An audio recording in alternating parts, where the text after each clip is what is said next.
तो मैंने सेक्रेटरी को कहा इनको बिल्डिंग से हटा दो, निकाल दो बाहर।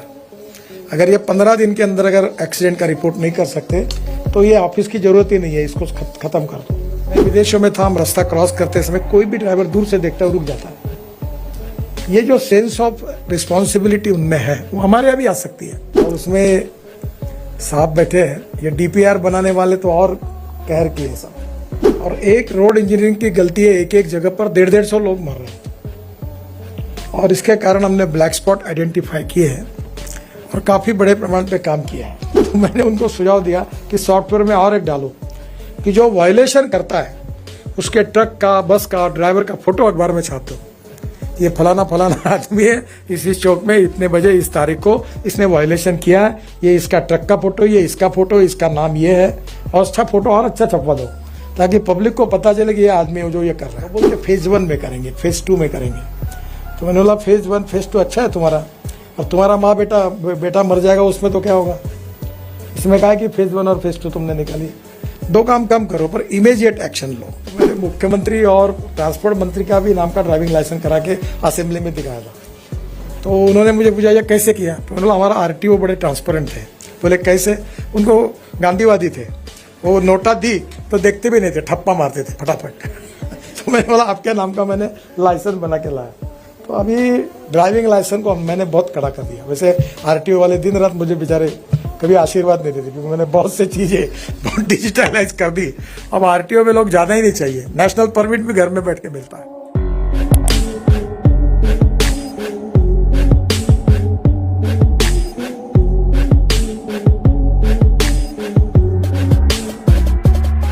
और उसमें साहब बैठे हैं, ये डीपीआर बनाने वाले तो और कहर किए सब।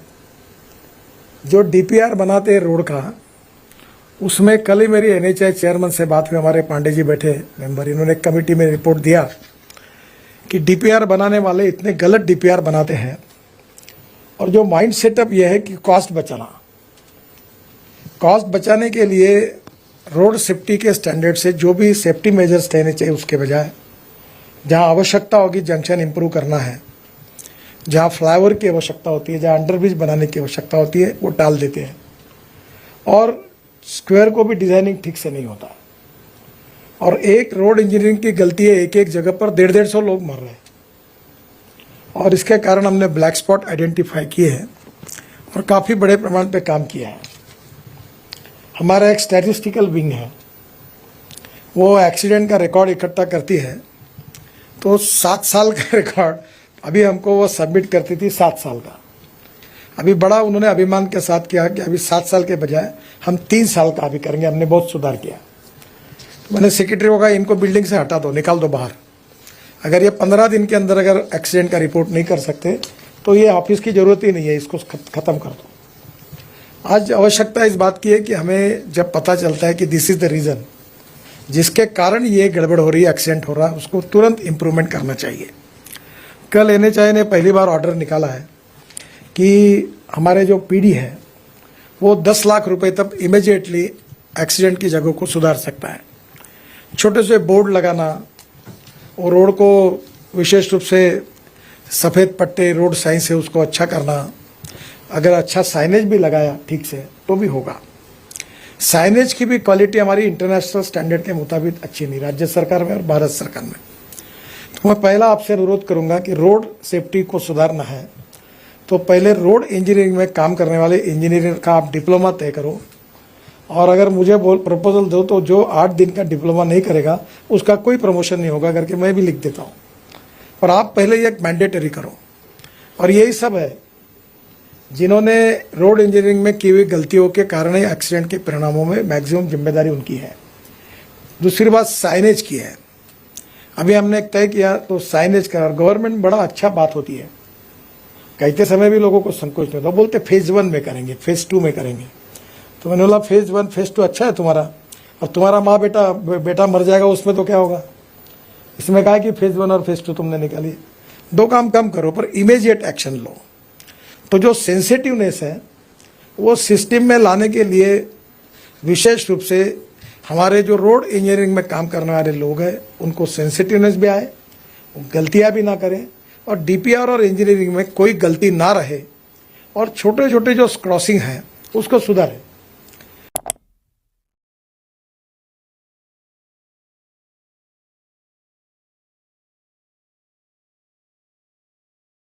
मैं विदेशों में था, हम रास्ता क्रॉस करते समय कोई भी ड्राइवर दूर से देखता है और रुक जाता है।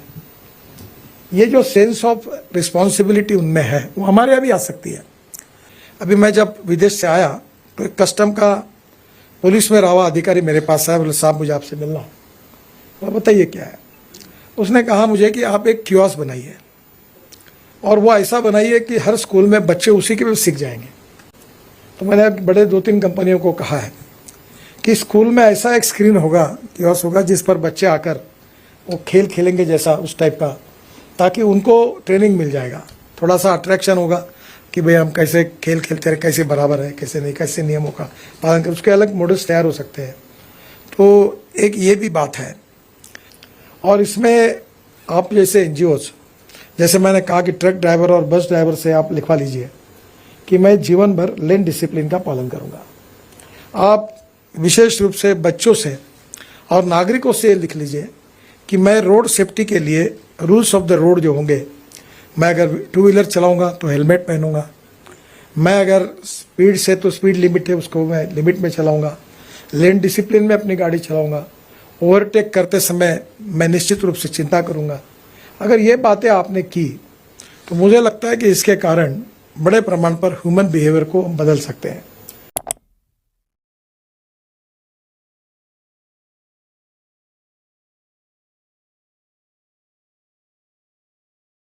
मैं माया जी को 2 प्रकार की बातों के लिए आह्वान करूंगा कि आप सबसे पहले काम करिए कि लेन डिसिप्लिन ये एक्सीडेंट का बहुत बड़ा कारण है।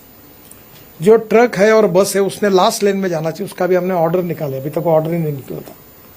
और अब ये आप ट्रक ड्राइवर और बस ड्राइवर को एक प्रतिज्ञा पत्र भर के लीजिए कि मैं लेन डिसिप्लिन का पालन करूंगा।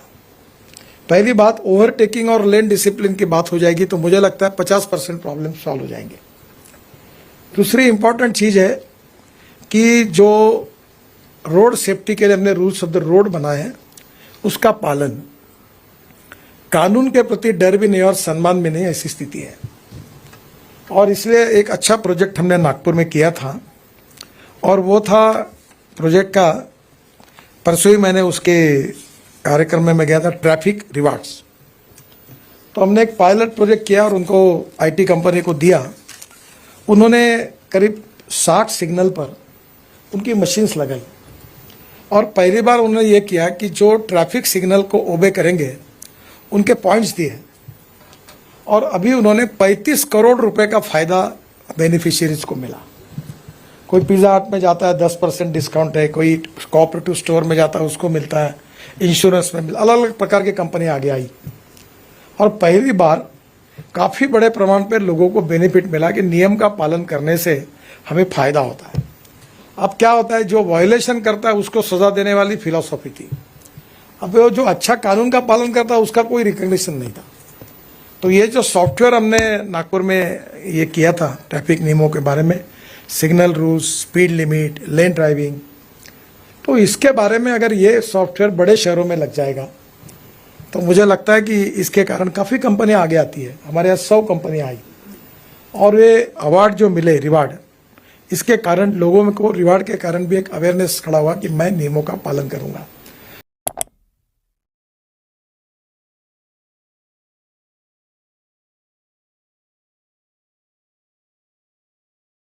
और आजकल पुलिस को मैंने कहा कि रिकॉर्ड हमको तुरंत बताओ। ये स्टैटिस्टिक्स डिपार्टमेंट हमारे यहाँ 7 साल के बाद बताने का कोई काम का नहीं है। मैंने कहा 15 दिन के अंदर बताओ, नहीं तो हॉस्पिटल वाला डिपार्टमेंट बंद करो। और 15 दिन के अंदर आरओ और पीडीओ जाए वहाँ और अगर हमारी गलती होगी तो उसको इम्प्रूव करें। और स्टेट गवर्नमेंट के भी रोड है, डिस्ट्रिक्ट रोड्स है, कारपोरेशन के रोड्स है। और मैंने एक संसद के अध्यक्षता में एक अपघात निवारण समिति, अपघात मराठी में अपघात कहते हैं, तो एक्सीडेंट निवारण समिति हमने की थी और मैं महाराष्ट्र में पीडब्ल्यूडी मिनिस्टर था। तो ये कमेटी को मैंने अधिकार दिया, उन्होंने 2500 ब्लैक स्पॉट उन्होंने आइडेंटिफाई किए। उसमें पुणे कोल्हापुर पर एक जयसिंहपुर बाईपास करके एक ब्लैक स्पॉट था और एक कर थी। कोई नेता आया होगा, यहाँ से रोड मत लो, वहाँ से प्रेशर किया होगा, उसने रोड टेढ़ा कर दिया और वो वैसे ही रहा। और एक जगह पर 150 लोग मरे थे और वो एनएच का ही था। तब मैं स्टेट पीडब्ल्यूडी मिनिस्टर था, और फिर हमने कहा कि इसको इम्प्रूव करो। अगर वो पहले अगर इम्प्रूव होता तो 150 लोग नहीं मरते। कि आप भी एक काम करो कि ये रोड सेफ्टी ऑडिट को आप स्टडी करके कभी ये समझो कौन से रोड पर कौन सा ब्लैक स्पॉट है, उस एजेंसी को दो। अब जैसे हमने ये अवार्ड देने की बात कही, ट्रैफिक रिवार्ड, तो मैंने उनको सुझाव दिया कि सॉफ्टवेयर में और एक डालो कि जो वायलेशन करता है उसके ट्रक का, बस का, ड्राइवर का फोटो अखबार में छाप दो। ये फलाना फलाना आदमी है, इस चौक में इतने बजे इस तारीख को इसने वायलेशन किया है, ये इसका ट्रक का फोटो, ये इसका फोटो, इसका नाम ये है, और अच्छा फोटो और अच्छा छपवा दो ताकि पब्लिक को पता चले कि ये आदमी है जो ये कर रहा है। क्योंकि कहीं ना कहीं लोगों को ये करना खुशी से नहीं होता, पर लोगों को समझना चाहिए। मैंने एक बार एक इंजीनियर को पूछा कि कटिंग सैलून वालों को आप ये फ्लाईओवर बनाने के लिए क्यों नहीं देते हो, तब क्यों सिविल इंजीनियर चाहिए? हर चीज का एक्सपर्टाइज होता है। अभी हमने 12,000 पेड़ ये द्वारका एक्सप्रेस हाईवे में ट्रांसप्लांट किए हैं, तो उसकी एजेंसी है, वो ट्रांसप्लांट करने वाली एजेंसी को डेवलप करना पड़ेगा, प्लांटेशन वाले एजेंसी को डेवलपमेंट करना पड़ेगा, और इसमें भी जिसको रुचि है वही कर सकता है।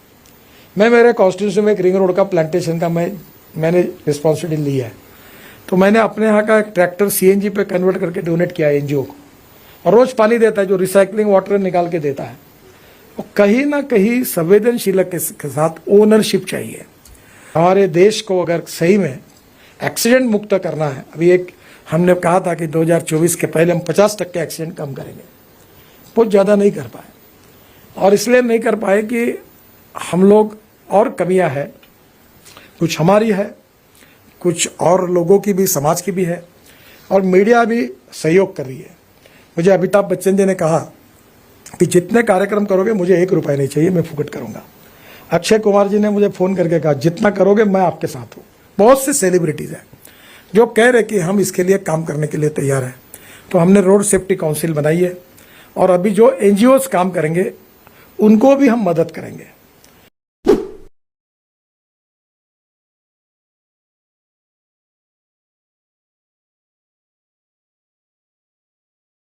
अब वो ड्राइविंग लाइसेंस का हमने काफी स्ट्रिक्ट कर दिया। पहले तो कोई भी जाके ड्राइविंग लाइसेंस ला लेता था। मैं जब विपक्ष का नेता था महाराष्ट्र में विधानसभा में, तो मैंने मुख्यमंत्री और ट्रांसपोर्ट मंत्री का भी नाम का ड्राइविंग लाइसेंस करा के असेंबली में दिखाया था। तो उन्होंने मुझे पूछा ये कैसे किया, तो मैंने बोला हमारा आरटीओ बड़े ट्रांसपेरेंट थे। बोले कैसे? उनको गांधीवादी थे, वो नोटा दी तो देखते भी नहीं थे, ठप्पा मारते थे फटाफट।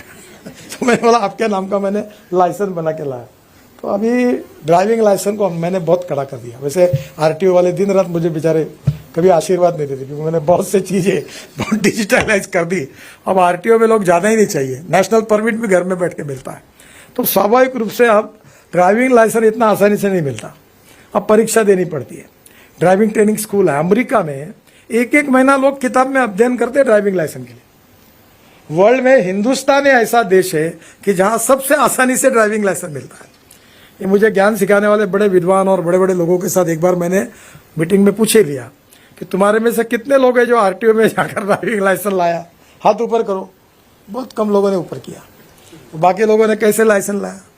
तो ये जो नॉन सीरियस अप्रोच है उसको अभी काफी सुधार किया है।